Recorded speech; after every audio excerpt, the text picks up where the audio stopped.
very happy. He's wasting our time, and his. So? The windows were smashed about 4:15 a.m, sir.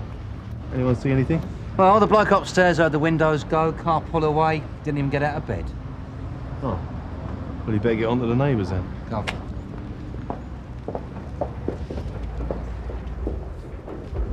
Mr. Nandra. Your people are pretending this is a burglary? Well, we start with what we see, Mr. Nandra. A break-in. The message was clear when the car was set on fire. It still is. Look, if there's a connection... My drivers are threatened. A car is burnt and now the new office. But nothing is done. Mr. Nandra. I have told you who is behind this. But it doesn't matter. You do nothing.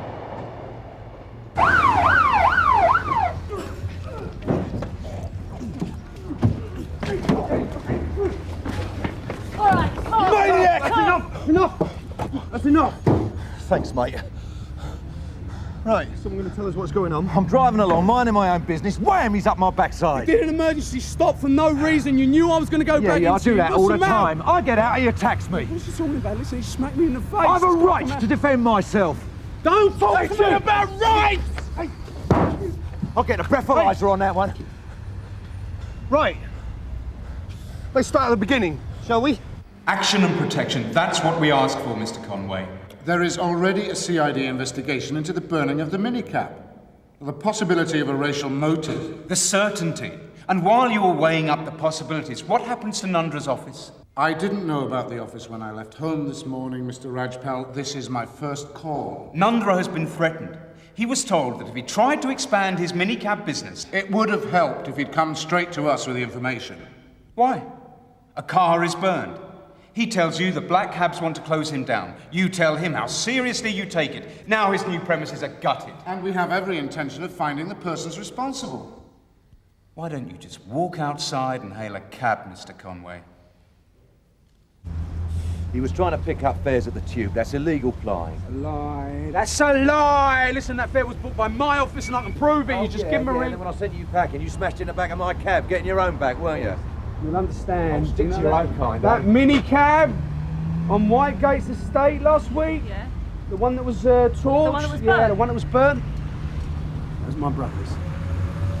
I recognise you. You've got a problem with your eyesight, mate. What's your mate? Oh, mate, me! Right, that's it. That's it. You're both under arrest. Come on. Come on. The Met asks for cooperation from cabbies all the time, and you get it. No one is disputing that, Mr. Cato.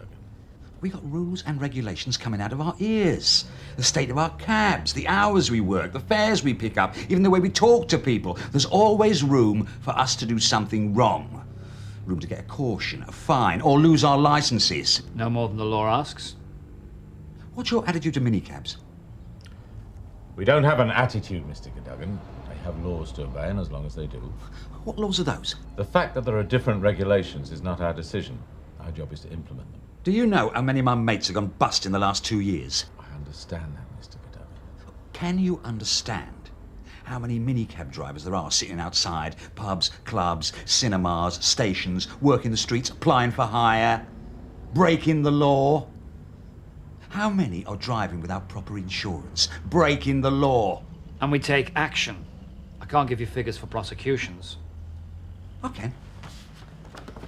Put this next to a list of minicabs operating on your patch. I can walk out of this station and stop a minicab in the street, 2 minutes flat. Our Sun Hill Action Group makes representation to the Hackney Carriage Office, but it's at station level things need to happen. The minority of minicab drivers break the law. The vast majority don't. Competition's one thing, but it's getting out of hand. It's killing us. Okay, they can undercut us, but they're flouting the law. Picking up his fare, booked by my office, not like he says, right? And this geezer, he drives up and tells me to clear off. I says to him, listen, I'm going about my business. And then he says, do you want your cab torched? I mean, fare's gone, I'm driving away, and I'm thinking to myself, where do I know him from? Where do I know him from? And then I remembered. Whitegate's estate. We are trying to establish the events which led up to the fight. Yeah, I'm trying to tell you. I want to know what happened this morning. Mr. Shelburne says that you were driving dangerously when you went into the back of him. Look, I told you I couldn't stop. I'm into his boot and he comes out fighting. So are you saying he hit you first? I don't know.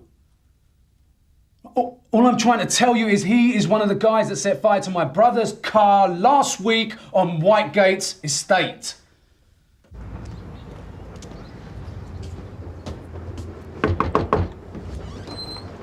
Good morning. I'm Detective Constable Carver, Scannell CID.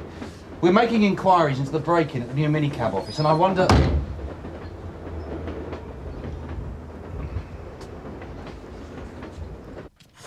He had a go, I had a go. It happens. It's up to the insurance now. Well, he did go into the back of me, there's no argument about that. When you spoke to Mr. Kumar outside the tube, Yeah, I told him to shove off. He wasn't supposed to be there. he says you threatened him with the words, "Do you want your cab torched?" Rubbish. He also says he saw you running away from the scene of an arson attack on a minicab 6 days ago. Yeah, well, he's lying. He's out of his tree. Mr. Kumar has made a very clear allegation, Mr. Shelburne, and under the circumstances I shall have to caution you again. Is there any connection between the arson and the break-in, or are they just separate incidents? Nothing yet. The only connections are the telephone threats, which happened before we got involved. The break-in was malicious and destructive. Well, the Asian community is seeing all this as racially motivated. Well, they've probably every right to. But I still need time to sniff the air. Well, Conway needs to keep things quiet in that area. Is there any help we can give him? Or maybe we should keep an ear out for any help he can give us. Anything? Well, I've got four who say they heard the windows go. Only one bothered to get up and have a look. It's unbelievable. Yeah, I've got a Mrs. McGregor who saw a car driving away. Well, that's something. Yeah, dark saloon, and I struggled for that. Let's see if the Socco's got anything. When did you arrive at the Whitegate's estate? 8:30. 35. The car was burning? Yeah. This man you saw? Running away. Was he near the car? Past the Canley Arms. Which isn't near. He'd come from the alley, from Green Lane. He'd come from the car. What makes you think that? As soon as I saw the car, I knew why he was running. That's a bit of an assumption. I knew. He was scared. And what did you do? Well, I saw my brother was all right, and I turned back to look for this. You didn't find anyone? No. And he didn't come back when the place was crawling with police and give us a description. And he didn't contact us later either. It's a bit odd, isn't it? Your brother's car. It's nearly a week now. Tell me, what would you have done if you'd found him? What I'd done today if I hadn't have been stopped. That's not an answer to violence, Mr. Kumar. Now, if you'd come back to us and given us a description... Come on! We all know who's behind this. We all know it's the black taxis, and we all know how thick they are with you, so what's the point? And you've no doubt whatsoever that it was Mr. Shelburne you saw last night? No. That's all. If the custody sergeant's finished with Mr. Kumar, so are we. Come on. We'll need to talk to you again. Wheeling Shelburne. Mr. Kumar is adamant he saw you running away from the Whitegate's estate last Tuesday, the 24th. Now, why? I wasn't there. And I still don't see how he's going to save his no claims bonus saying I was. Do you know anything about the burning of a minicab at the Whitegate's estate the same Tuesday? No. But whoever did it, good for him. Oh, you approve of burning people's cars, do you? I'm not weeping. Well, that doesn't mean I did it. Tell me where you were on the evening of the 24th. Yeah, I was with some mates having a drink. Where? Jerry Buckler's place. What time did you arrive at Mr. Buckler's? 7:30. What time did you leave? 10, quarter past, I suppose. You drove home? Walked. Well, the cab was in Jerry's garage. Well, that's why we met up. I took it in for a new starter motor. What time did you get home? 10:30. Your wife can confirm that. Unlikely. Well, the cow walked out 6 months ago. Well, I'm sorry. Don't be. It's like banging your head against a brick wall. Nice when it stops.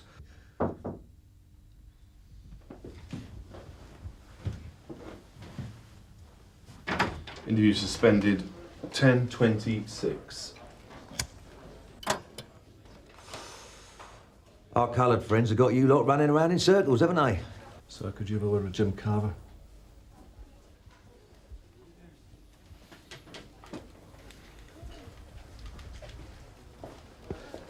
We're not getting anything from witnesses. It's like the Whitegates estate. No one saw anything. But there could be some forensic if we get a suspect. Yeah? Well, like what? Well, they knocked over a tin of blue paint in Nandra's office.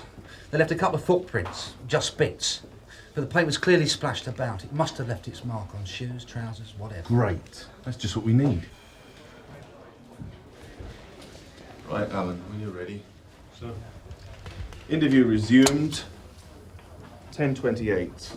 Present as before. Right. Can you tell us where you were last night? Oh, what now?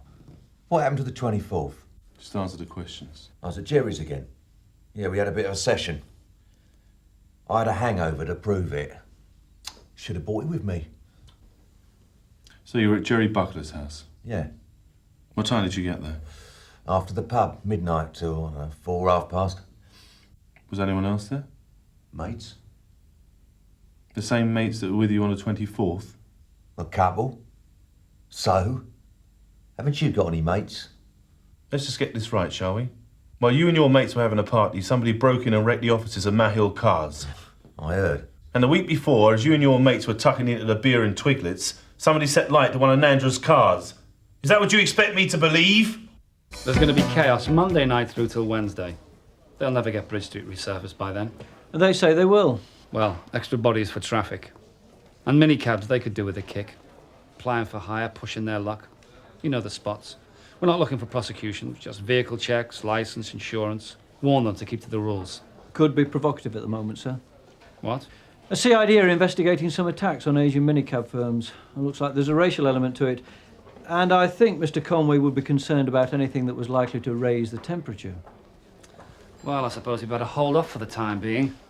We'll be asking the community liaison officer if we're allowed to direct traffic before long. We're still making progress. 3 arrests, 3 prosecutions. 1 community service order, 1 probation, 1 very short prison sentence. For people who've had excrement and burning rags pushed through their letterboxes, who've been threatened with knives, who've watched their children being spat at by yobs. I don't know how you'd feel about that. It doesn't fill them with confidence. All they want to do is get out. There are a dozen Asian families here now. 18 months ago, there were 40. We can't do anything without witnesses. That's exactly the problem Inspector Haines has got with this minicab. His men have knocked on every single door on this estate. Violence is invisible here, Mr. Conway. Your officers are tourists. Look, this is a very public place. The driver is wandering around looking for an address that doesn't exist. He doesn't see anything. But how many other people saw this minicab being set fire to? Ask the yobs who are out on the balconies cheering. Yes, but we do need somewhere to start. Look, if we can't persuade the people of the community to come forward, if we can't get evidence, you and I will be shouting at each other across a table to no effect until the day we retire. Do you blame us if we don't trust the police, Mr. Conway? No results, no trust. No trust, no results. Look, you can talk to the Asian families on this estate. We now have 1 witness who may have identified one of the men. There have to be more. I'll take those keys, Mr. Shelburne. Have a choice, do I? Look, the powers of search have been explained to you. It's also been explained to you that you need advice from a solicitor or you want a witness like a Yeah, neighbour. just get on with it, will you? They're all friends of the missus round here.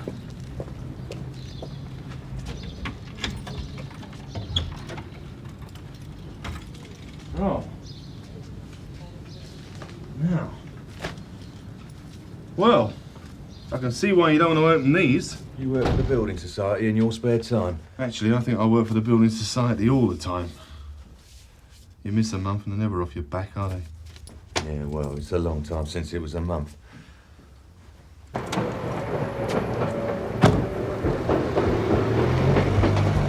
Mr. Buckler? The very man, how can I help you? DC Carver, Scannell CID. We're hoping you can give us some information about Brian Shelburne. Lucky it's not a dodgy MOT certificates, eh? Well, come inside. Brian been speeding again, has he? How long's this place been up for sale? You want to make an offer? Well, there's nothing like trying to impress would-be buyers. When you're finished in here, Alan, take a look outside. Right, Gov. Right. Dirty laundry, where'd you keep it? You what? Bathroom, bedroom? Where it drops. We'll take a look upstairs. Oh. Is this your daughter? That's right. No chance of sorting things out with your wife, no? No chance at all. Yeah, thank God it wasn't a breathalyzer. He had a right skinful last night. I told him not to take the cab out until he got it all out of his system. Did you see Mr. Shelburne on the night of the 24th? Last week? Was that Wednesday? No, Tuesday, that's right, yeah. No, he brought the cab in and we went down the Admiral for a jar and then went back to my place, a few cans and a curry. Was there anybody else with you? Only old Mike and Keith again. Sound like four alkies, don't we?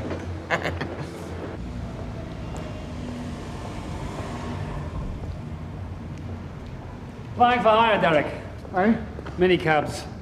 Inspector Monroe seems to think a few fines and prosecutions are going to have our Asian brethren on the street. Is that right? I'm not with you. We've had some lobbying from the Black Cab Drivers Action Group. Minicabs pushing their luck, you know. So Mr. Brownlow and I thought it'd be a good idea to remind them of what the rules are. Dan Monroe tells me it's all a bit too sensitive. Well, Andrew Monroe is absolutely right. Do you know about this case? I didn't know it turned minicabs into a no-go area. If we can't get on with run-of-the-mill policing without having to consult the community liaison officer... It's good to see Andrew Monroe on the ball, isn't it? I don't find it contributes to the efficient running of this station when my officers know more about policy than I do, or Mr. Brownlow. Before we solve the problems of the nation, a little internal liaison wouldn't go amiss. You're absolutely right, Philip. I'm glad to see you come round to my way of thinking.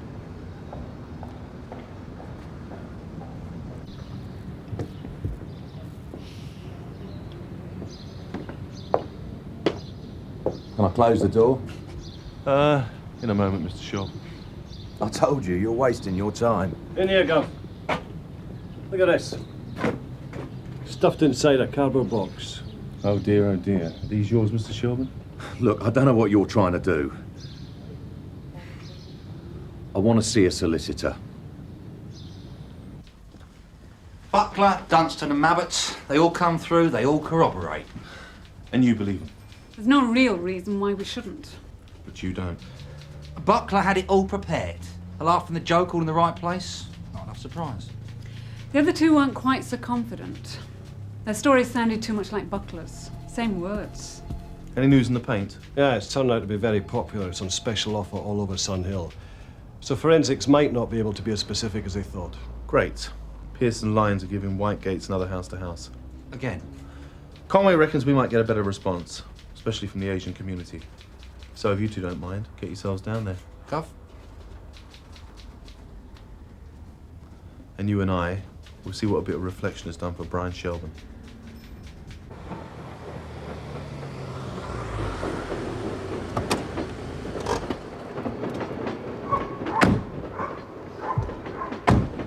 Well, let's see if the honeyed words of our community liaison officer have made them any more willing to talk to us. Unlikely, I'd say.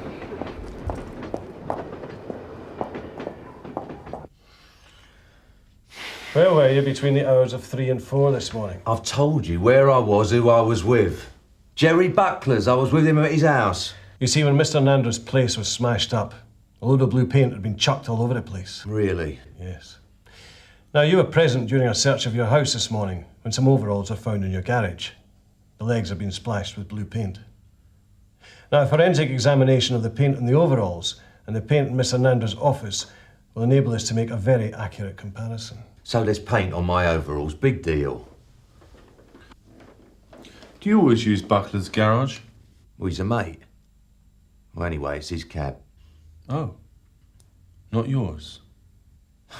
I haven't finished paying for it yet. How much money do you owe on that cab? Oh, what's that got to do with anything? Well, I was just wondering. Must be difficult at the moment to pay back a loan. Business is bad. That's right. Never been worse. I'm bringing in half of what I was 2 years ago.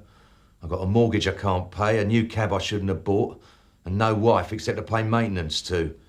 Oh, and I see my kid once a fortnight in the park. Do you know how much it costs to run a black cab these days, eh? Do you? Before you even get it out on the street. And no one pays for the years you do on the knowledge. Yeah. Minicabs have it easy. That's right. They're sewing us up. Whatever falls on them's fine by me. But I was still having a drink with my mates. Thank you very much for your help. We'll be in touch. It's okay. What do you reckon? Well, if you gave me that description and put Buckler in an identity parade, I'd recognise him. Great. See, they can talk if they want to, they've only got to be told. Encouraged, I think, Jim, by the prospect of a result.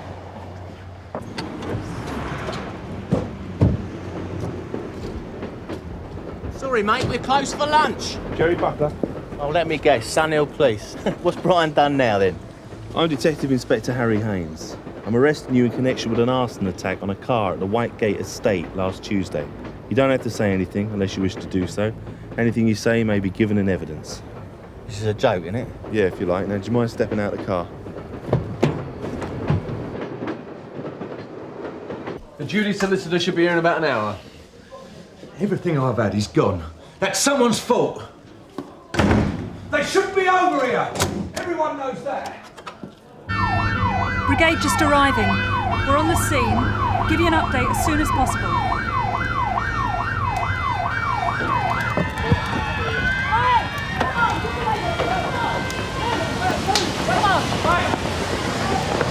Move! Move! Right back!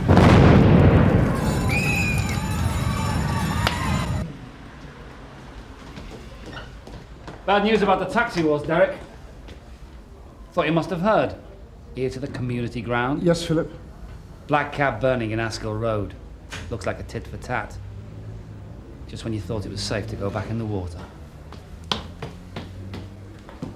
Tit for tat is how the lads in the canteen are seeing it. Which makes them no better than the idiots who took the law into their own hands.